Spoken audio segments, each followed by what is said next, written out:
प्रणाम, नमस्कार। मैं हूं श्रेयांश शिवम। आज मैं एक ऐसे प्रश्न को लेकर फिर से आप लोगों के सामने हाजिर हूं जिसको लेकर सनातन धर्म और उनके अनुयायियों पर जो है सो कटाक्ष किया जाता है, उन पर व्यंग्य किया जाता है और उनको दोषी ठहरा दिया जाता है। और वह प्रश्न यह है कि हिंदू धर्म में जो बलि प्रदान की जो प्रथा है, जो व्यवस्था है, वह कितना सही है और कितना गलत है। तो दरअसल यह सब कहने से पहले मैं आपको यह बताना चाहता हूं कि कई धार्मिक गुरुओं और कई वैष्णव संप्रदाय के व्यक्तियों के द्वारा यह आरोप बार बार लगता है कि हिंदू धर्म में जो है सो जीव हत्या की जाती है बलि प्रदान के नाम पर। तो जीव हत्या पर तो हम बाद में आएंगे, आपको अलग सतर्क देंगे, लेकिन हम आपको यह बताने की कोशिश कर रहे हैं कि बलि प्रदान का संबंध जो है ना, वह रक्त से है, वह मांस से नहीं है।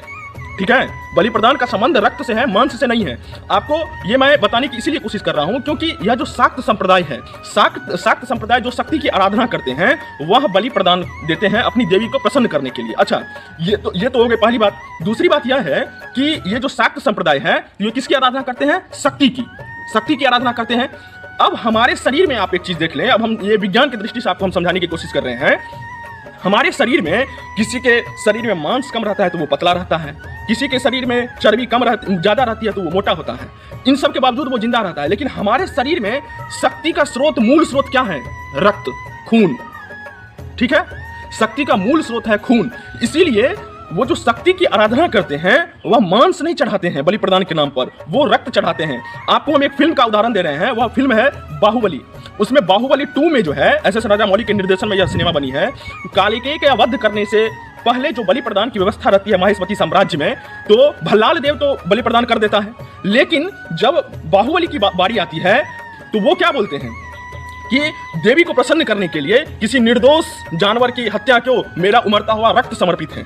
आप देखे होंगे ये मूवी, तो उसमें ये डायलॉग है। दूसरी बात जब ये होती है, कटप्पा जो है वह बाहुबली को सारी कहानियां बताता है, तो वो बोलता है कि हमारे पास तो इतनी सेना नहीं है। तो अमरेंद्र बाहुबली का वहां पर डायलॉग है कि हमारा रक्त ही है हमारी महासेना, यानी हमारा रक्त ही हमारी सबसे बड़ी शक्ति है। सेना मतलब शक्ति, हमारा रक्त ही हमारी सबसे बड़ी शक्ति है।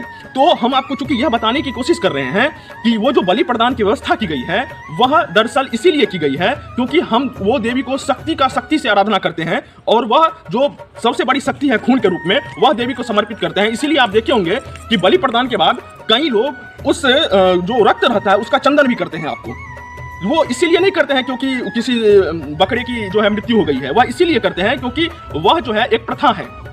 अब हम आपको आते हैं कि कामाख्या मंदिर है।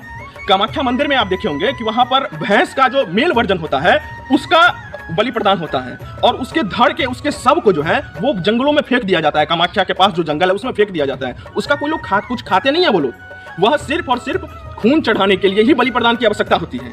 दूसरी